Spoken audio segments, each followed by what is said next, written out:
hoping to be asked to run an errand, to drop off a brown bag full of cash or pick up an envelope. Better still were the times when his dad would ask him to drive him to a meeting or a social gathering. Sometimes they'd head for one of the casinos in Atlantic City. There, Bobby would watch in awe as his father pulled a wad of $100 bills out of his pocket, bought a stack of chips, and then settled in for a night of blackjack or craps. On this day, however, there were no meetings, no errands to run, no trips to the casinos. "Get in the car, Bob," Tommy Del said as they walked out of the clubhouse together after the card game had ended. "Let's go for a ride." Bobby, who had been itching to go to work full-time for his father, knew better than to ask where or why.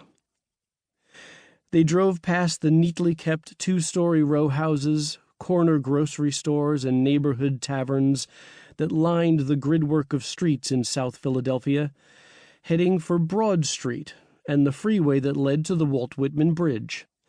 Tommy Del eased his Cadillac into a line at the toll booths, threw 90 cents into one of the electronic baskets, and drove over the Delaware River toward South Jersey. Within minutes, they pulled into the parking lot of an automobile showroom. Tommy parked the car, got out, walked into the office, and began talking to a man who appeared to be in charge. Then he came back and told Bobby, "Pick out whatever you want. This guy owes me a favor." Bobby's eyes nearly popped out of their sockets.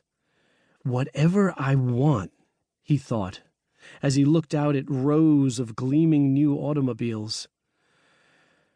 That afternoon, young Bobby DelGiorno returned to South Philadelphia behind the wheel of a brand-new, fully loaded Chrysler Fifth Avenue.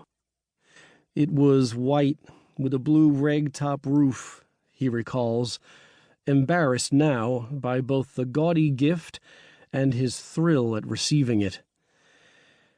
Later, he would ask his father about the man in the showroom. Tommy Del laughed and then proudly explained to his son that the car dealer frequently borrowed money from him, and after paying years of usurious loan shark rates, was deeply in his debt. "We have an arrangement," Tommy Del said. "Every week he sends me money, and every week I let him live." Bright, shiny, and expensive, the Chrysler Fifth Avenue symbolized the grandiose style and the insatiable greed that consumed Tommy DelGiorno. I first heard the story in the summer of 1991, when Bobby showed up at the newspaper office where I worked. I had written several stories about his father, then an infamous mob turncoat, who testified in a dozen trials that brought down the Scarfo crime family. I had also written a few about Bobby himself, but I had never met either DelGiorno.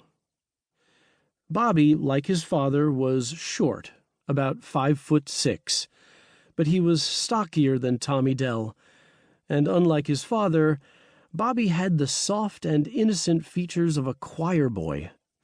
His voice and manner, however, were right off the streets of South Philadelphia. He showed up in a gray designer sweatsuit, carrying a 300-page handwritten manuscript. It was, he said, the story of his life. Another 90 pages, more neatly written, had been prepared by his mother, Maryann. Together, the documents formed the outline for this book.